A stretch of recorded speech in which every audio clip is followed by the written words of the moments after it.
সুপ্রিয় দর্শক শ্রোতা, বিরতির পর আমরা আমাদের প্রোগ্রামে আবার ফিরে এলাম। কোরআনের আলো পুরা মাস জুড়ে থাকছে। আজকে প্রথম রমজান। আমি আপনাদের সাথে রয়েছি মুফতি আবুল হাজ্জাজ জুবের।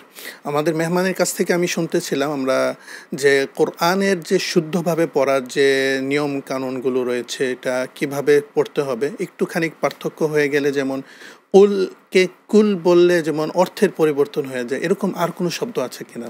এরকম অনেক শব্দ আছে আসলে কোরআনের মধ্যে। যেমন সূরাত কুরাইশের মধ্যে যদি আমরা দেখি, লিইলাফি কুরাইশ ইলাফিহিম রিহলাতাশ শিতাই ওয়াস-সাইফ, আমরা এখানে অনেকেই ওয়াস-সাইফ বলে থাকি, এবং বাংলাতে যে আমরা সদ উচ্চারণ করব, সাইফ শব্দের অর্থ হচ্ছে গ্রীষ্মকাল, গ্রীষ্মকালকে বোঝানো হয়।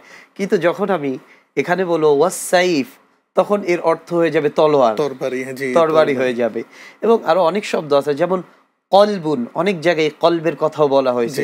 এই কলবুন শব্দের কফটাকে যদি আমরা কালবুন বলি, দেখেন কতটা ভয়ঙ্কর ব্যাপার হয়ে যায়। তখন কলব হচ্ছে কত সুন্দর হৃদয়, আর যখন এই কফটাকে আমরা কালবুন বলবো, তখন এটার মিনটা হয়ে যাবে কুকুর। কুকুর, হ্যাঁ। আলা কলবিকা লিতাকুনা মিনাল মুনজিরিন, এটা কেউ যদি পড়ে আলা কালবিকা, মানে এই কোরআনকে অবতীর্ণ করা হয়েছে আপনার অন্তরে, এটা হয়ে যায় আপনার কুকুরের উপরে অবতীর্ণ হয়ে যাবে। আমার একজন ছাত্র, আর কি, আমিও কোরআনের হাফেজ এবং শিক্ষক পড়ে, আমার একজন ছাত্র এইভাবে পড়ছিল, নাহনু কসামনা বাইনাহুম মাইশাতাহুম। এই কসামনা শব্দকে সে পড়ছিল কসমনা, সদ দিয়ে, সিন দিয়ে, কসামনা আর কসমনা। কসমনা শব্দের অর্থ হচ্ছে ধ্বংস করে দেওয়া। ওয়াকাম কসমনা মিন ক্বরিয়াতিন কানাত যালিমা, কতগুলি শহর রয়েছে যে আল্লাহ তাআলা বলছেন আমি ধ্বংস করে দিয়েছি। আর এই কসমনা শব্দের অর্থ হচ্ছে রিজিককে বন্টন করে দেওয়া। সে যখন এখানে কসমনা পড়ছে, অর্থ হয়ে গেল যে নাহনু কসামনা বাইনাহুম, আল্লাহ বলছেন আমি মানুষের মধ্যে রিজিককে বন্টন করে দিচ্ছি। সে কসমনা পড়ছে, সদ দিয়ে পড়ছে, অর্থ হয়ে গেছে আমি তাদের রিজিককে ধ্বংস করে দিয়েছি। তো এই যে একটা জিনিস, মানে সামান্য পার্থক্যের কারণে কিন্তু অর্থ পার্থক্য হয়ে যাচ্ছে। তো এই জন্য আমাদের কিন্তু খেয়াল রাখতে হবে, শুধু কোরআন পড়লেই হবে না, এটাকে আর শুদ্ধভাবে পড়ার চেষ্টা করতে হবে, নাহলে অর্থের একটা বিকৃতি ঘটে যাচ্ছে। এবং এখানে আরেকটি বিষয় আমি বলতে চাই, সেটা হচ্ছে যে কোরআন আসলে যার তার কাছে পড়া যাবে না। আমাদের বাংলাদেশে এরও একটা ভুল প্রচলন আছে। আমরা মানে বাংলা বলেন, ইংরেজি বলেন বা ম্যাথ বলেন, এগুলো পড়ার জন্য কি করি, এই সাবজেক্টের সবচাইতে ভালো টিচারকে, তাকে খুঁজি। তো ঠিক কোরআন পড়ার ক্ষেত্রেও আমাদেরকে এটাই চিন্তা করতে হবে, এই কোরআনের আসলে বেস্ট টিচার কারা। ওইভাবে যদি আমরা ওই রকম টিচার খুঁজে যদি আমরা পড়তে পারি, আশা করি ইনশাআল্লাহ আমাদের তেলাওয়াত ঠিক হবে, এবং কোরআনের যে মেসেজ সেটাও আমরা আস্তে আস্তে অনুধাবন করতে পারবো ইনশাআল্লাহ। বেশক। নাহলে দেখা যায় যে মানে কোরআনটাকে তো আল্লাহ তাআলা চাইলে একেবারে কিতাব হিসেবে দিয়ে দিতে পারতেন, মানে যে যার মতো পড়ে নাও, বাসায় দিয়ে দিল, এখন যে যার মতো পড়ে না, এভাবে কিন্তু আল্লাহ দেন নেই। আল্লাহ সাহাবাকে শিখাইতেন। আমি যতটুকু জানি যে হযরত যায়েদ বিন সাবিত রাদিয়াল্লাহু তাআলা আনহু, উনি বলেন যে আমি রাসূলের সামনে ওয়াহি লিখতাম, যখন লেখা শেষ হইতো আল্লাহ রাসূল বলতেন আমাকে পড়ে শোনাও। ফাইন কানা ফিহি সাকতুন আকামা, যদি এখানে কোনো ভুল হতো তো রাসূল সাল্লাল্লাহু আলাইহি ওয়াসাল্লাম সেটাকে ঠিক করতেন।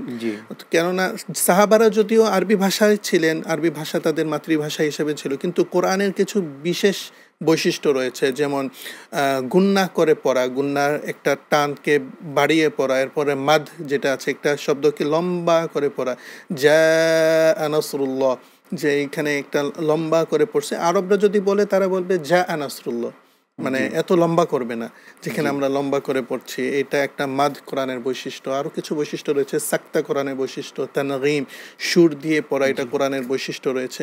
তো এগুলি সবই কোরআনের বৈশিষ্ট্য আলহামদুলিল্লাহ। তো এই জন্য আল্লাহ রাসূল সাল্লাল্লাহু আলাইহি ওয়াসাল্লাম ওনাকে ঠিক করাইতেন আগে। ওনার পড়া যখন নবীর পড়ার মতো হইতো, এখন অনুমতি দিতেন যাও মসজিদে গিয়ে অন্য সাহাবাদেরকে শেখাও।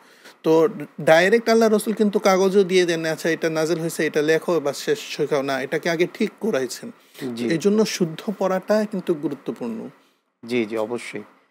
এবং আমরা জানি যে আসলে রাসূল সাল্লাল্লাহু আলাইহি ওয়াসাল্লাম আরবদের মধ্যে সবচেয়ে বেশি শুদ্ধভাষী ছিলেন, এবং উনি সবচেয়ে বেশি শুদ্ধভাষী থাকার পরও উনিও কিন্তু বারবার কোরআনকে তিলাওয়াত করতেন।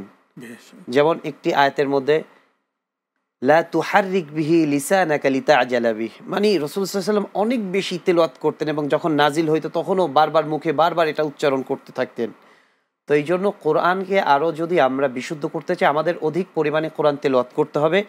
আর বিশেষভাবে রমাদান মাসটাকে আমরা এটা অত্যন্ত দুঃখজনক ব্যাপার যে আমাদের দেশে দেখা যায় যে আসলে এই রমাদান মাসটাকে আমরা কাজের মাস বানিয়ে ফেলছি, বিভিন্ন ব্যবসা বাণিজ্যের মাস বানিয়ে ফেলছি। অথচ আরব বিশ্বের দিকে তাকালে দেখা যায় যে ওরা রমাদান মাসে কাজকে কমিয়ে দেয়। রমাদান মাসে তারা অল্প সময় কাজ করে আর বেশিরভাগ সময় ইবাদতের মধ্যে কাটায়, কিন্তু আমাদের দেশে এইটার একটা বিপরীত অবস্থা। আমাদের ইমামদের কথা যতটুকু আমার জানা আছে যে ফতাওয়া কাজী খানের মধ্যে আসছে, ইমাম আজম আবু হানিফা রহমতুল্লাহ আলাই রমজান মাসের মধ্যে 61টা কোরআন খতম দিতেন। জি, দিনে একটি খতম দিতেন, রাতে একটি খতম দিতেন এবং তারাবির নামাজও একটি খতম দিতেন। এবং আর কিছু কিছু স্কলার তো এমন ছিলেন যারা সারা মাস হাদিসের দার্স দিতেন। তারা তো রমাদান আসলে তারা হাদিসের দার্স দেয়া বন্ধ করে দিতেন, তারা শুধু কোরআনের দার্স দিতেন এবং কোরআন পড়তেন। অর্থাৎ রমাদান মাসটা আসলেই তারা কোরআনকে নিয়ে যাবতীয় চিন্তা ভাবনা, তাদের একেবারে রাত দিন যত সময় আছে শুধু কোরআনময় যেন হয়ে যায়। কোরআন নিয়ে শুধু তারা কোরআন তিলাওয়াত করতেন, কোরআনের তাফসীর করতেন এবং সবার থেকে আলাদা হয়ে কোরআন নিয়ে নিজে এটার গবেষণায় আরো বেশি মনোনিবেশ করতেন তারা। ইমাম মালিক রহমতুল্লাহ আলাইহির ব্যাপারে এটা ছিল যে উনি সারা বছর হাদিস পড়াইছেন রমজান। ইমাম মালিক রহমতুল্লাহ আলাইহি। এরপরে ইমাম শাফি রহমতুল্লাহ আলাইহিও প্রায় প্রত্যেক বছরই রমজান মাসে উনি 60টা খতম দিতেন, সকালে একটা রাত্রে একটা। আচ্ছা, মানে একটা মানে সায়েন্টিফিক ওয়েতে একটু বুঝতে চাচ্ছি, 60টা খতম কি সম্ভব বা একদিনে কোরআন খতম দেওয়া সম্ভব কিনা? এটা আসলে একটা ব্যাপার আছে, সেটা হচ্ছে যে দেখেন, স্বাভাবিকভাবে যদি আমরা কোরআন পড়ি, আমরা যারা, তো আমাদের দেখা যাবে যে যদি একটানো আমরা পড়ি প্রায় 15 থেকে পারা পড়তে কতক্ষণ সময় লাগে? এক পারা স্বাভাবিক মানে একেবারে তাজউইদ সহ আদায় করে পড়তে সর্বোচ্চ ঘন্টাখানিক সময় লাগে।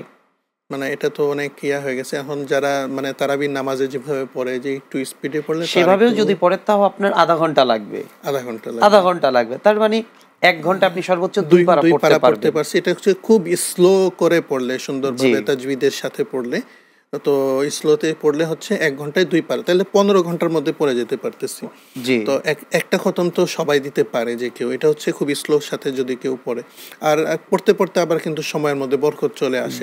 তাদের আসলে এইটাই যে তাদের সময়ের মধ্যে বারাকা ছিল, তারা অল্প সময়ে অনেক আমল করতে পারতেন। আর এটা কোরআনের একটা মজেজা, যখন আমরা মনোযোগের সাথে কোরআনকে তেলাওয়াত করব, দেখা যাবে যে অল্প সময়ে আমি অনেক তেলাওয়াত করে ফেলছি। হ্যাঁ, এটাও আসলে সায়েন্স দ্বারা আমরা যদি চিন্তা করি, ফিজিক্সের একটা ল আছে, ল অফ মোমেন্টামে যখন থাকবেন আপনি, যখন মোমেন্টাম যখন চলবে, তো চলতে চলতে চলতে চলতে স্পিড বাড়বে।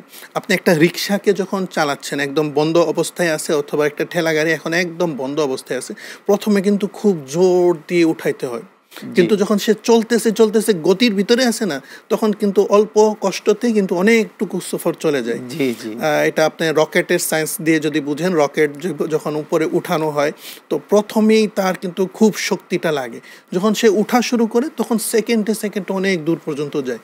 তো কোরআনের বিষয়টা অনেকটা এরকম, যে কোরআন যখন মানুষ পড়া শুরু করে, মোমেন্টামের কারণে, ইনার্শিয়া তো ভেঙে গেছে, তো মোমেন্টামের কারণে সে অনেক দ্রুত সে পড়তে পারে। এটা আল্লাহ তাআলার পক্ষ থেকে একটা বরকত চলে আসে আর কি।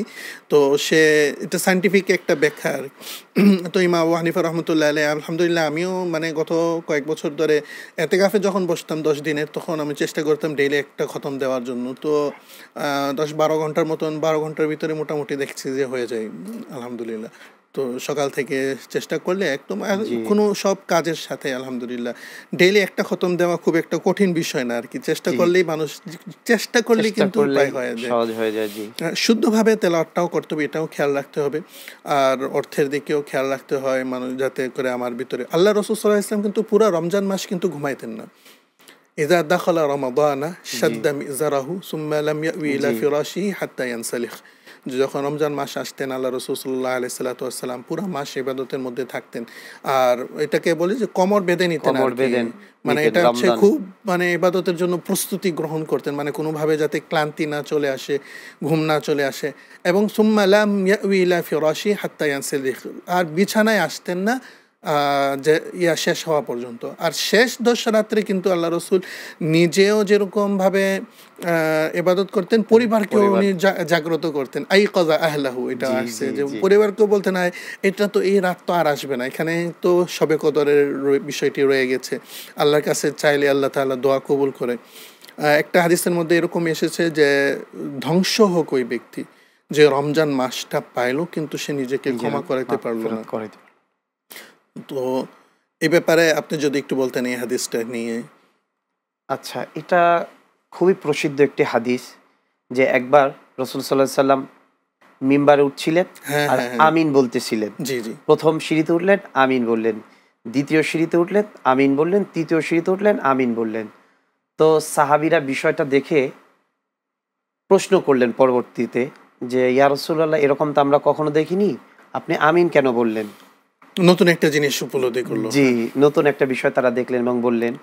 তো তার মধ্যে একটি বিষয় রাসূল সাল্লাল্লাহু আলাইহি ওয়াসাল্লাম বললেন যে জিবরাইল আলাইহিস সালাম, এখানে দেখেন জিবরাইল আলাইহিস সালাম হচ্ছে শ্রেষ্ঠ ফেরেশতা, জি, ফেরেশতাদের মধ্যে শ্রেষ্ঠ। তো জিবরাইল আলাইহিস সালাম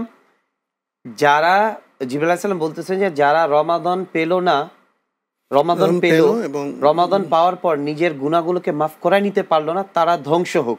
আপনি আমিন বলেন। আর রাসূল সাল্লাল্লাহু আলাইহি ওয়াসাল্লাম আমিন, উনি হচ্ছেন নবীদের সর্দার, শ্রেষ্ঠ নবী, অর্থাৎ ফেরেশতাদের সর্দার বদদোয়া করতেছে, নবীর সর্দার আমিন বলতেছে। আমিন বলতেছে। এটা অত্যন্ত ভয়ঙ্কর একটা ব্যাপার। এটা আসলে বুঝতে পারলে যে আমি রমাদান পেলাম কিন্তু আমার গুনাহগুলো মাফ করাইতে পারলাম না, আর এর জন্য স্বয়ং শ্রেষ্ঠ ফেরেশতা এবং শ্রেষ্ঠ নবী মুহাম্মদ সাল্লাল্লাহু আলাইহি ওয়াসাল্লাম তাদের বিরুদ্ধে বদদোয়া করেছেন। এই জন্য রমাদানের প্রত্যেকটা মুহূর্তকে মূল্যায়ন করা, অর্থাৎ আমাদের একটা মুহূর্ত যেন গাফলতির সাথে না কেটে যায়। অনর্থক কথাবার্তা বলা, অনর্থক কাজ করা, মানে পুরাটা মাস আমি যেন ইবাদতের মধ্যে মশগুল থাকি, যেন আমি এখানে মানে বঞ্চিত না হই এই মাসকে। জি। আর আরেকটা হাদিসের মধ্যে তো প্রথম দিকে যদি আমরা আসি যে একটা হাদিসের মধ্যে এরকম আসছে যে যখন রমাদান আসে আসমানের দরজাগুলোকে খুলে দেওয়া হয় এবং জান্নাতের দরজাগুলোকেও খুলে দেওয়া হয়। অর্থাৎ রমাদান মাসটা রহমতের মাস, তো এখানে সবকিছুই খুলে দেওয়া হয়। তো আলহামদুলিল্লাহ আমরা যেটা বুঝতে পেরেছি আজকের দিনের আমাদের আজকের প্রোগ্রাম থেকে যে আমাদেরকে ইবাদতমুখী হতে হবে, যেহেতু এখন আমাদের সুযোগ, প্রথম রমজান আজকে, তো সামনে ইনশাআল্লাহ সুযোগ রয়েছে। আমরা একটা মুহূর্ত যেন অপচয় যেন না করি, আল্লাহর সাথে সম্পর্ক তৈরি করি, ইবাদতের মধ্যে নিজেকে কাটাই এবং কোরআনের আলোকে যেন আলোকিত হতে পারি, শুদ্ধভাবে কোরআন কারিমকে তেলাওয়াত করতে পারি, নিজে শিখব, অন্যকে শেখাবো এবং এইটাকে আমরা যেন পুরা দুনিয়ার মধ্যে শেখাতে পারি। আল্লাহ তাআলা আমাদেরকে যেন কবুল করুক এবং এই রমজানের বরকতগুলোকে আমাদের মধ্যে ঢেলে দিক, আমাদের মধ্যে আল্লাহ তাআলা আমাদেরকে দিক। তো আজকের জন্য আমরা বিদায় নিচ্ছি ইনশাআল্লাহ। তো সকলকে অসংখ্য ধন্যবাদ। থাকবেন, আমাদের সঙ্গে থাকবেন চ্যানেল এস এর মধ্যে। আপনারা নিয়মিত ইনশাআল্লাহ পুরা মাস জুড়ে এই প্রোগ্রামটি আপনারা উপভোগ করবেন ইনশাআল্লাহ। জাযাকুমুল্লাহু খায়র ওয়া আহসানুল জাযা। আসসালামু আলাইকুম ওয়া রাহমাতুল্লাহি ওয়া বারাকাতুহু।